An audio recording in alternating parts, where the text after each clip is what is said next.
इस वीडियो में हम बात करेंगे कि सरकारी वकील कैसे बना जा सकता है। देखिए, जो सरकारी एडवोकेट्स होते हैं, आपने कई बार सुना होगा कि कोर्ट में जो है पब्लिक प्रोसिक्यूटर जो होते हैं।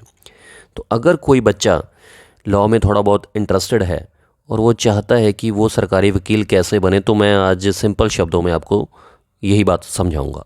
देखिए, सबसे पहले इसमें कंडीशंस क्या होती हैं। अगर आपने सरकारी वकील बनना है तो क्या कंडीशंस आप फुलफ़िल करनी चाहिए आपको।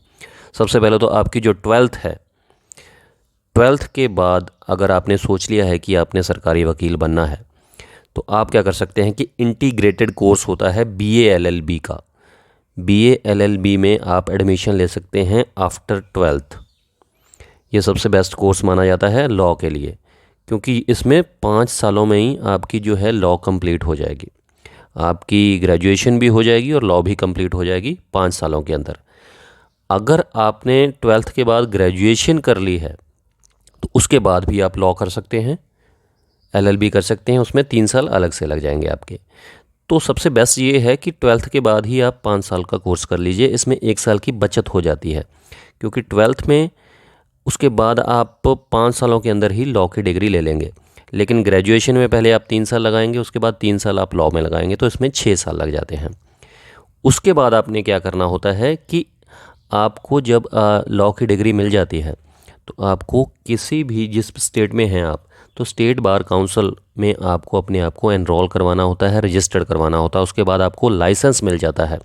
एज एन एडवोकेट आप कहीं पे भी प्रैक्टिस कर सकते हैं। तो उसी दिन से, जिस दिन से आप अपने आप को स्टेट बार काउंसिल में रजिस्टर्ड करवा लेते हैं, उसी दिन से आपका जो एक्सपीरियंस है वो काउंट होना स्टार्ट हो जाता है। अब जो सरकारी वकील की हम बात कर रहे थे, उसके लिए लॉ की डिग्री तो होना ज़रूरी है। और लॉ की डिग्री के बारे में मैंने आपको बता दिया कि ट्वेल्थ के बाद भी आप एडमिशन ले सकते हैं। 5 सालों में आपको लॉ की डिग्री मिल जाएगी। अगर ग्रेजुएशन की है तो ग्रेजुएशन के बाद 3 साल की डिग्री होती है ये।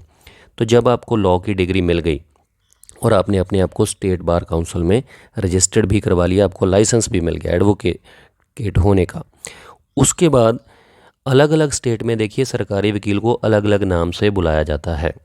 आपको मैं बता देता हूँ। जैसे कहीं किसी स्टेट में एपीओ बुलाया जाता है, किसी स्टेट में एडीपीओ बुलाया जाता है, किसी में एपीपी बुलाया जाता है। जैसे पंजाब है, अगर पंजाब की बात करें तो असिस्टेंट पब्लिक प्रोसिक्यूटर बोला जाता है सरकारी वकील को, एपीपी, इसको शॉर्ट में एपीपी बोल देते हैं, या एडीए भी कहा जाता है।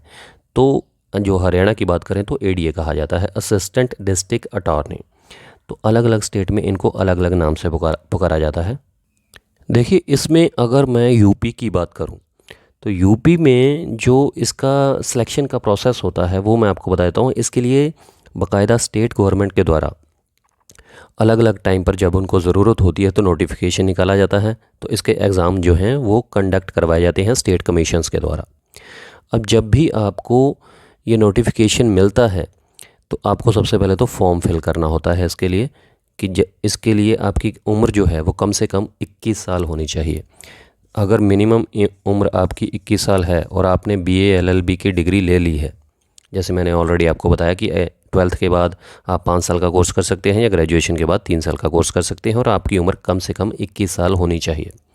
उसके बाद आपको क्या है, फॉर्म फिल करना है, अप्लाई करना है।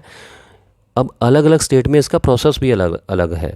इसको जो सिलेक्ट किया जाता है सरकारी वकील के लिए, अगर हम बात करें यूपी की, उत्तर प्रदेश की, तो उसमें क्या होता है कि सबसे पहले प्रीलिम्स होता है, प्रीलिमिनरी एग्ज़ाम होता है।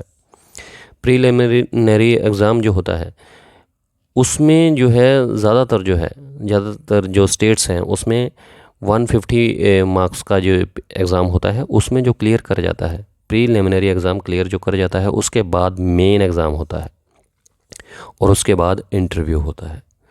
तो ये तो रही बात यूपी की। अब आपको मैं दूसरी स्टेट का एग्जांपल देता हूँ। जैसे हरियाणा की बात कर लें तो हरियाणा के अंदर प्रीलिमिनरी एग्ज़ाम तो होता है, लेकिन इसमें जो है वो मेन एग्ज़ाम नहीं होता है। हरियाणा के अंदर प्रीलिमिनरी एग्ज़ाम के बाद डायरेक्ट जो है वो इंटरव्यू होता है, और जो इंटरव्यू में सेलेक्ट हो जाता है उसके बाद रिज़ल्ट आता है, और जो सिलेक्ट हो जाते हैं उनको सरकारी वकील अपॉइंट कर दिया जाता है। तो इस तरीके से अलग अलग स्टेट का जो है अलग अलग प्रोसेस होता है। जैसे मैंने आपको बताया कि अलग अलग स्टेट में अलग अलग नाम से भी पुकारा जाता है। जैसे पंजाब में एपीपी बोला जाता है, हरियाणा में एडीए बोला जाता है सरकारी वकील को। एपीपी मतलब असिस्टेंट पब्लिक प्रोसिक्यूटर, और एडीए मतलब असिस्टेंट डिस्ट्रिक्ट अटॉर्नी। उसी तरीके से राजस्थान और अगर एमपी की बात कर लें या राजस्थान की बात कर लें तो एपीपीओ बोला जाता है। हालांकि सबका काम एक ही होता है। सिंपल शब्दों में समझ लें कि ये सरकारी वकील ही होता है। और सरकारी वकील का काम क्या होता है? सरकार इनको अपॉइंट करती है अपने बिहाफ पर। जब भी ये कोर्ट में किसी सरकार को, किसी स्टेट को पार्टी बनाया जाता है तो ये सरकार की तरफ से अपीयर होते हैं, सरकार को रिप्रेजेंट करते हैं, स्टेट को रिप्रेजेंट करते हैं। तो सरकारी वकील का यही काम होता है। प्रोसिक्यूशन की तरफ से जो स्टेट केसेस होते हैं, प्रोसिक्यूशन की तरफ से ये सरकार को रिप्रेजेंट करते हैं। तो ये पूरा तरीका है। इस तरीके से आप एग्ज़ाम की तैयारी कर सकते हैं। और प्रीलिमिनरी एग्ज़ाम होता है, कुछ स्टेट्स में मेन एग्ज़ाम होता है, कुछ स्टेट्स में नहीं होता है, डायरेक्ट इंटरव्यू हो जाता है। और उसके बाद अच्छी खासी इसमें सैलरी भी होती है और बहुत ज़्यादा इसमें प्रमोशंस के भी चांसेस होते हैं। और आगे आगे जैसे जैसे प्रमोशन होते जाते हैं आपकी सैलरी भी इंक्रीज़ होती जाती है। अब इसमें एक ख़ास पॉइंट मैं आपको और बता देता हूँ कि जैसे मैंने एग्ज़ाम्स के बारे में बताया तो ये तो परमानेंट जॉब होती है, लेकिन कुछ स्टेट्स में क्या होता है कि एक पॉइंट ऐसा भी आता है कि आप ये कह सकते हैं कि टेम्पररी तौर पर भी सरकारी वकील को अपॉइंट किया जाता है। उसमें क्या होता है कि जो डिस्ट्रिक्ट जजेस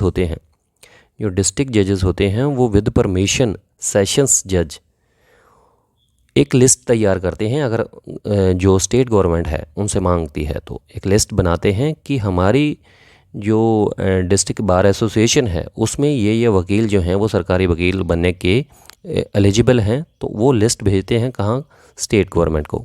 तो अगर स्टेट गवर्नमेंट चाहती है तो जब तक स्टेट गवर्नमेंट है रखना चाहती है उनको 1 साल के लिए, 2 साल के लिए, 4 साल के लिए, जब तक वो स्टेट गवर्नमेंट है, क्योंकि गवर्नमेंट जो है वो 5 साल के बाद बदल जाती है।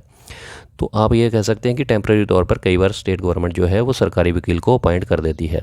इसमें कम से कम जो उम्र है वह 35 साल होनी चाहिए और 7 साल का एक्सपीरियंस होना चाहिए। तो कई बार क्या होता है कि बिना पेपर के भी जो है, बिना एग्ज़ाम दिए भी आप सरकारी वकील बन सकते हैं, लेकिन ये टेम्परेरी जॉब होती है। लेकिन जो पहले मैंने बताया आपको कि आपको जब नोटिफिकेशन मिलती है, फॉर्म फिल करते हैं, जो स्टेट कमीशंस होती हैं उसके द्वारा आप पूरी प्रोसेस से एग्ज़ाम क्लियर करके, जब इंटरव्यू क्लियर करके आप सरकारी वकील बनते हैं तो वो परमानेंट जॉब होती है। ये वाली जो होती है वो टेम्परेरी जॉब होती है। तो ये पूरा प्रोसेस है सरकारी वकील का। बहुत ही अच्छी जॉब है, बहुत अच्छा फ्यूचर है इसमें। अगर आपका थोड़ा बहुत इंटरेस्ट है इसमें और अगर आप 12th कर रहे हैं या ग्रेजुएशन कर चुके हैं तो लॉ में एडमिशन लीजिए। ग्रेजुएशन के बाद 3 साल का है और अगर 12th में हैं तो सबसे बेस्ट है, आप 5 सालों के अंदर ही आप एक वकील बन जाएंगे। जैसे ही आप एनरोलमेंट कर लेंगे, अपने आप को रजिस्टर्ड कर लेंगे स्टेट बार काउंसिल में, उसी दिन से आपका एक्सपीरियंस काउंट होने लग जाएगा।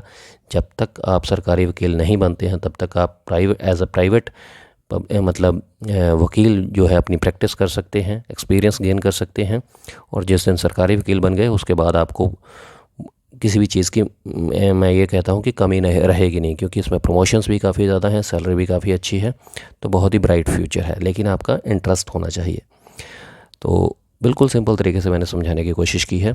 अगर आपको वीडियो थोड़ी सी भी अच्छी लगी हो तो लाइक ज़रूर कीजिएगा। और कुछ पूछना चाहते हैं तो कमेंट करके पूछ सकते हैं। नेक्स्ट वीडियो में ऐसी बात करेंगे किसी और जुडिशियल पॉइंट के ऊपर, बिल्कुल सिंपल तरीके से। शुक्रिया, धन्यवाद।